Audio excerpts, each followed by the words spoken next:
Je sais pas si vous êtes comme moi, mais perso, j'adore les chiffres et les statistiques. Je trouve que ça aide à se représenter une problématique dans sa globalité. Et puis ça peut aider certaines personnes à prendre réellement conscience du potentiel danger d'une situation et éventuellement les inciter à se former aux gestes de premier secours de telle ou de telle situation. Et donc dans cette optique de vous montrer que ça n'arrive pas qu'aux autres et qu'il est important d'avoir conscience d'un danger pour s'en protéger au mieux, voici quelques chiffres actuels sur la brûlure.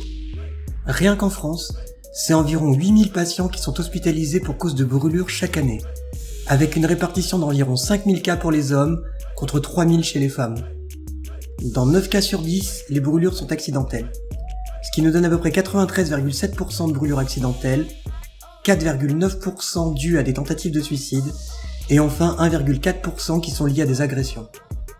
Les brûlures sont principalement causées par contact avec des liquides chauds, ce qui constitue la première cause de brûlure chez les 0-4 ans et les 5 à 14 ans, et la première cause de brûlure chez les femmes toutes classes d'âge confondues après 14 ans.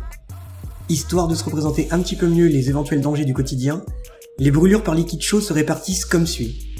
67,3% de ces brûlures sont causées par des liquides alimentaires comme le café, le thé, le lait, la tisane, la soupe, les liquides et les graisses de cuisson. 8,5% par l'eau du robinet et enfin 24,2% par d'autres liquides. En ce qui concerne les enfants, dans plus d'un quart des cas, soit 28,8%, les victimes sont des enfants de moins de 5 ans. Et le contact avec les solides chauds est la deuxième cause de brûlure chez les enfants de 0 à 4 ans.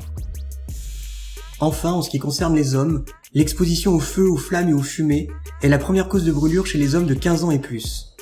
Ici encore, pour aller plus loin dans le détail, les brûlures par feu, flamme et fumée sont pour 35,2% causées par l'inflammation de substances inflammables, 30,7% par un feu dans un bâtiment et 19,2% par un feu hors bâtiment, et enfin 15% par inflammation des vêtements.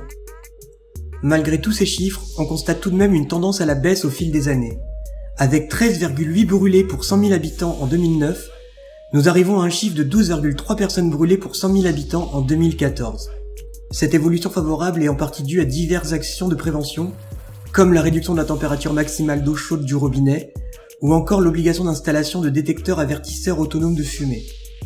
Enfin, les diverses études sur le sujet montrent qu'il faut aller plus loin en matière de prévention des brûlures, puisque le nombre de patients hospitalisés pour brûlure reste élevé. La préparation à l'échelle personnelle et la prise de conscience est un atout majeur dans la régulation des accidents. Alors n'hésitez pas à vous informer, à vous intéresser et à partager vos infos, car le simple fait de savoir comment éteindre un feu peut sauver une vie.